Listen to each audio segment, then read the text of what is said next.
The video you're about to see is a War Robots game on the map Dead City, with my voiceover in the background explaining the thoughts and rationales behind each of the actions taken to show how thinking and consideration while playing can make the game more engaging and maybe help to increase your win ratio and overall gold intake. So, without further ado, let's begin. I choose my Gareth and notice I've spawned on the right side, so my first course of action is to claim beacon A. On my way to the beacon I pay attention to the movement speed of the enemies and notice a player is moving at a comparable speed to my own, if not a little bit faster, so I predict him to be using a stalker. I note the other enemies and make sure that they're not approaching me. My prediction about the player was correct, and I can see that he's using piñatas, so I need to stay above 300 meters. I fire on him to add some pressure, knowing that he will take cover, and notice he takes a lot of damage, so his stalker must be a lower level. I then focus my attention on the Leo that has appeared behind him to check his weapons. After this, the stalker comes out from cover and I know exactly what he wants to try and do, so I immediately begin to move back to outrun his piñata fire, but I'm aware of the debris behind me and I have to run sideways instead, so I end up taking some damage. At this moment I should have run to the left side and not the right, as I likely would have made it around the corner and avoided taking damage. I pressure him back into the corner, and realizing the Thunder Leo is now within attacking range, I raise my shield to minimize the damage. I duck around the corner to prevent any more damage, as even a few shots from the thunder hitting my legs can amount to notable damage with my fragile robot. I take some hits from a Hydra, but decide it's best to focus on preventing the two robots ahead of me from taking the beacon. I notice the stalker has exposed himself, so I engage knowing he will die quickly, but he activates his stealth, forcing me to target a Leo who has already taken heavy damage, and in my eagerness to finish him off, I forget to raise my shield and take several unnecessary hits from him. I see the stalker is out of stealth, so I quickly target him to finish him off before doing the same with the Leo. Due to my health being low, I decide to charge forward to try and capture beacon D before I'm destroyed. I notice a Hydra Fujin on the way and decide to engage him, as I have a big advantage at this range. I take Hydra pressure from a bot back at their spawn and am forced to slow down and defend myself to block most of the hits. The nearby Fujin and Griffin Merlo open fire on me, but I manage to take the Fujin down before trying to get to cover to avoid more damage. Unfortunately, the Hydra bot opens on me again and I'm unsuccessful in reaching the beacon. At this point our team is at a severe beacon disadvantage and no one had even bothered to take beacon B closest to our spawn. I bring in the Galahad as it has decent firepower and speed along with its defensive capabilities, all of which I'll be needing to have any hope of turning this match around. I see that most of the enemies are collected together on one side of their spawn area, so I decide to make my way to beacon C and take it while no one notices. However, a Plasma Griffin does notice and jumps over to intercept. Luckily, one of my team had the same idea and is already there to cap the beacon and deal with the Griffin, giving our team the beacon advantage.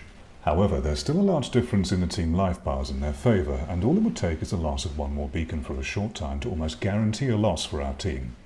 I look around and note that the enemy team is not very mobile, so I guess the majority are using slow robots with long-range weapons. With this prediction in mind, I make my way to the dangerous central beacon E and encounter a Thunder Leo. He hasn't noticed me, so I open fire to suppress him and stay above 300 meters, which was a good choice as it turned out he was using piñatas, which would have done significant damage to me. He retreats, and I see two enemies are making an advance on beacon C. One of them was already heavily damaged and around a corner, so I focus on yet another Thunder Leo and get some good damage into him before he retreats behind some debris. I decide the beacon needs to take priority, so I leave my teammates to deal with him. I scan the area to check for any exposed enemies and make my approach. After I cautiously move forward, I see a Zenit Natasha in my line of sight and try to get within firing range, but I was worried I wouldn't get the beacon, so I held back until the capture was complete. After this, a Hydra Fujin opens fire on me and gets some good hits, so I'm forced to head to cover and make my way around from the side instead. I lower my shield to make sure I get there before the Hydras can reload, as I'm sure he will be locked onto me still. Anticipating another salvo, I hold position at the high wall and wait for the Hydra firing noise to finish before continuing my advance. Two enemies are ahead of me here, but I know one of them is not a threat, and checking the other I see that he too is not a threat and may even not be playing. I want to get our team to 4 beacons so we can begin to solidify a win. I stay close to the wall in case the Hydra Fujin is still gunning for me, and approach beacon D, safe in the knowledge that the nearby enemy is no threat to me. The enemy Fujin was still gunning for me, but I turned to face the Natasha and my shield was at the perfect angle to block most of the missiles. The Natasha is helpless against me, as I stay within attack range while taking the beacon, and her Gecko lasers are near useless at this range. After finishing her, I'm aware the Fujin is likely still targeting me, so I stay close to a wall to nullify his attack. I'm surrounded at this stage, so I know my survival chance is quite low. Amazingly, an enemy Leo on my flank didn't notice me, so I open on him, but then decide to attack the Carnage as I'd have a higher chance of destroying that before I went down myself. I normally don't attack absent players, but at the time I wasn't sure if he was there or not. However, a Columbus Griffin finishes me off before I could do this. At this stage we've gained the advantage, and now we just need to hold the majority of the beacons to secure a win. The last assault seemed to have thinned the enemy numbers significantly, bringing it down to 6 on 3. The enemies are grouped together and behaving defensively, and at this point myself and the team know that we're heading towards a win and move in to clean up the remaining bots. There's a lot of me just walking around here, so I'm going to fast forward to the end where we finish off the last enemy and secure the win. My general philosophy when playing this is to go for faster robots at the beginning to secure beacons and lock down areas, and then pick my next robot based upon the resistance of the enemy. In this match, we can see how it can serve to show how consideration and prioritization can turn the tide of a fight. And while the enemy team seemed a little weaker and later did choose quite inappropriate bots for this map, if the beacons hadn't been taken when they were, the game may not have lasted long enough for us to realize this and eventually overpower them.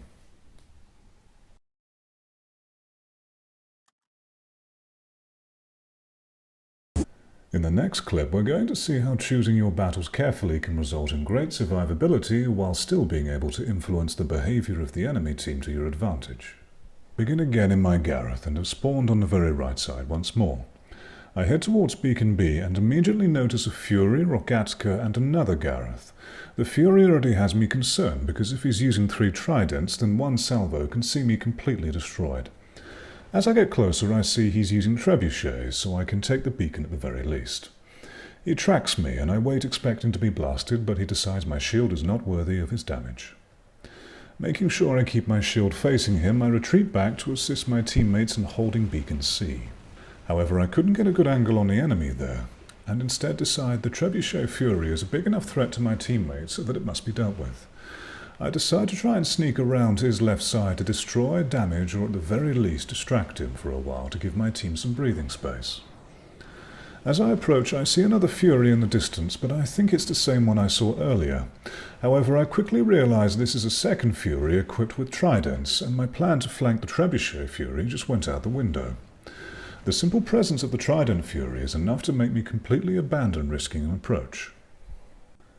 I keep my distance from the center battle and try to move around to the other side, always looking to be aware of the Trident Fury's movements and making sure I stay out of his effective range. After getting to the other side, I see a Galahad within attackable range and note he's taken a lot of damage to his shield. I wait for him to come out of cover and join the attack on his shield in hopes of destroying him quicker so we can clear a front line to approach. After a little pressure, his shield goes down and he's destroyed by my teammate. I'm within attack range of the Fury at this point, but he's distracted, which allows me to move forward. The Radiant on my left has me a little bit concerned, but I decide to risk and advance as he has no angle on me at the moment. As I did this, one of the enemy team clearly became quite demoralized and suicided all of his remaining bots, bringing the game to a 6 versus 5 advantage for my team. An aphid pattern notices my approach and moves in to try and stop me, but I use the nearby structure to block his missiles and use his reloading time to get some hits on him. He slips down on a nearby hill, which allows me to get more hits on him in relative safety before my teammate finishes him off. A nearby Natasha now tries to engage me, but hits the bridge above me instead. I retaliate against her, all the while making sure to carefully watch the Fury behind her and see what he's doing. She gets to cover before I can finish the job, but instead is finished by yet another one of my teammates. I almost make the fatal mistake of turning my shield away from the Fury, but luck was on my side and he shoots directly over my head instead. I decide it's time to go for Beacon D now that the enemies are pushed to their spawn. The Radiant to my left is still preoccupied with my teammates, so I ignore it and push on. The enemies notice my approach and move to defend. Among them I see an Orc and Griffin and correctly predict that he will jump towards me, so I begin to back away to avoid the huge damage of his Orcans. The distance between us and the speed of my Gareth allows me to evade all of his burst damage even with my shield up, whilst also blocking his magnum fire completely. I return fire and cause him to take cover. I stay between 300 and 350 meters to maintain my threat until he decides to try again. My shield blocks all of his damage and is quickly dispatched of, allowing me and my team to finally push forward. It's 6 versus 3 now, and victory is assured. I move in to finally claim Beacon D alongside my teammates. The remainder of the video is us clearing out the final enemies, and the game ends just as my shield is destroyed. In terms of score, I didn't achieve much from this game, but it serves as an example of the excellent survivability offered by the shield and the suppressive effect you can have on enemy movements while the stronger bots in your team move in for the kill. Thank you very much for watching, and I hope that you found this useful, informative, or perhaps even enjoyable. If you have feedback for this kind of content or would like to see more, please let me know by leaving a comment and/or subscribing.